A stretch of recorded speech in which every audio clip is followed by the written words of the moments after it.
Hello, everyone, and welcome to Friday Message. Going to begin with a morning psalm. This is a marvelous, marvelous psalm for the morning.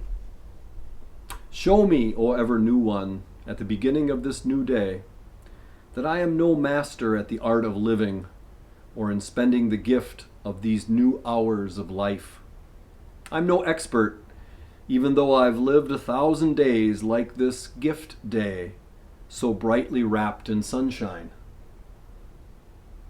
Give me, O my Creator, a beginner's mind to play with this new day that has dawned. With a beginner's mind fresh and open, I can see countless ways to explore the promise these hours hold as gift from you. May I approach the tasks and unknown challenges that await me as if it were the first time. Grace me with your insight as I use this time to explore new ways to live this day.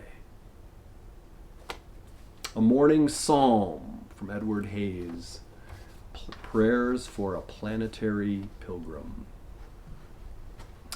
I've talked about Father Richard Rohr's daily meditations before. I really enjoy them. I know some of you who regularly view Friday Message enjoy them as well. I was struck by two paragraphs from Wednesday's message. Father Richard writes about the transformation that prayer can make in our lives. He believes that we begin living from a deeper self, united in God. And this is what he says. When we live from our true self in God, religion is not about requirements. It's about relationship. The quality and capacity of our relatedness to God and others. The essential self can say prayers, but this true self also is a prayer. Just by being, just by walking from here to there, it is a prayer. That's why Paul can say something like, pray always in 1 Thessalonians. He can't mean we should walk around saying our fathers all day, but we can pray always when we live in conscious union with God. The surprise for most of us is that this place of relationship with God is really not about being perfect. The self in God will still make mistakes, but it lives from a center other than its own. It's hard to get a feel for this until we've met a centered person, someone grounded and in union with God. In fact, I'd go so far as to say that we have met a saint. My definition of Christianity at one time was that a Christian is somebody who's met one, because this whole thing is contagious.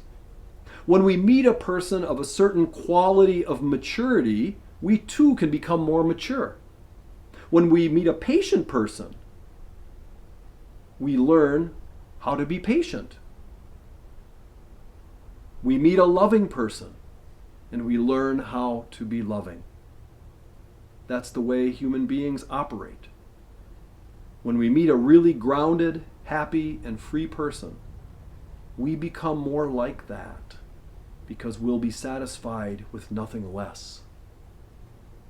This whole thing, our faith, spreads through and by the quality of our relationships. And that's the line. That's the line. This whole thing, our faith, spreads through and by the quality of our relationships. That's what Jesus teaches over and over again in the Gospels. Jesus is constantly inviting people into relationship. In the Gospel of John, he says over and over, come and see. Come and see. You want to know me better? Come and see. Come and be in relationship. That's how he calls those first disciples. We heard that gospel story from Luke just a couple of weeks ago. Jesus says, follow me. Come and be in relationship with me. Sit at table with me. Go with me into the wilderness places. Go with me into the city. Come, be with me. Be in relationship. Jesus didn't hand the disciples a recipe book or give them a video. He invited them into relationship to learn more about who God is and who we are in God. Invited into relationship. It changed their lives, and it can change the world.